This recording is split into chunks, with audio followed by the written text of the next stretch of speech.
Why is grounding so important for starseeds?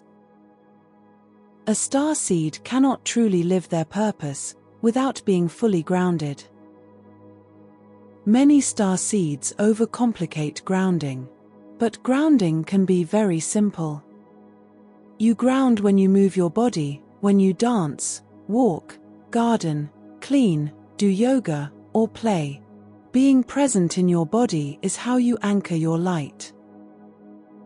If a starseed refuses to learn how to ground, they will remain tired and absorb the energies of those around them. Grounding isn't optional for starseeds, it's how they survive on Earth. You long for wholeness, but wholeness asks for roots. If you avoid your body, you delay the very healing your soul came to find. Grounding is not a limitation. It's the sacred thread that weaves your spirit into the earth.